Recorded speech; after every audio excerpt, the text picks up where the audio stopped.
Hello everyone and welcome to the Frustrated Atheist channel.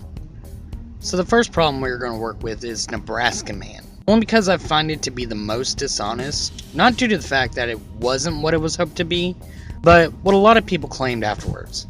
So let's get started. So the claim is that it was scientifically reconstructed by a single tooth and accepted by the scientific community. Later found out to be a pig's tooth, and there was little to no retraction on it. It was also used in the Scopes trial. So let's go back. All the way back to 1970, through the power of pictures I found on Google. So back in 1917, a rancher turned amateur geologist named Harold Cook, pictured here on the right, found a tooth in the ground. He held on to it for 5 years, and in 1922 he gave it to paleontologist and president of the American Museum of Natural History, Henry Fairfield Osborn, who's pictured on the left. When Osborn examined the tooth, he believed it to be that of an ape, one of an advanced ape, and named it Hesperopithecus Harold Cook II. I don't know which one. I'm gonna put it up here on the screen so that way y'all can decide.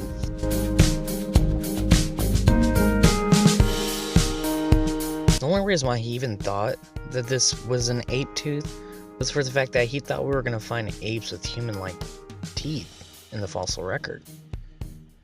He never once said that this was an ape man, nor did he imply it. He knew that there were negative connotations whenever you had such a claim without sufficient evidence, such as a part of a skull or part of the skeleton. Now, other scientists viewed this tooth and they were skeptical that it was even in the ape family, let alone an ancestor of the human line.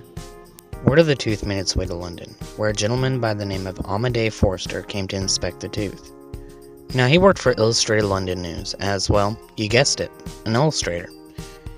Here's some pictures of his other works.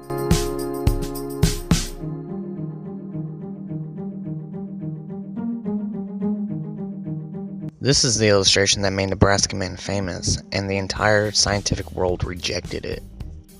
Now, the actual tooth was that of an extinct peccary, which belongs to the pig family, and isn't all that foolish to misidentify, to be honest. Pig cheek teeth are remarkably similar to that of humans and other apes, and the fact that this specimen was worn down made it harder to identify. To show you how similar they are, here's some pictures of pig, baboon, and human teeth. This one is of a pig, this one's of a baboon. These next two are of human from the top and the side view. When it was found out to be an extinct pig tooth, retractions were made in the New York Times, the London Times, Nature, and Science. The New York Times made it front page worthy.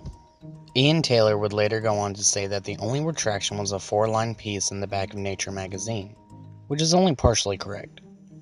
It was in the back of Nature, but it was 16 lines, and within those lines was a page-and-a-half retraction from Science.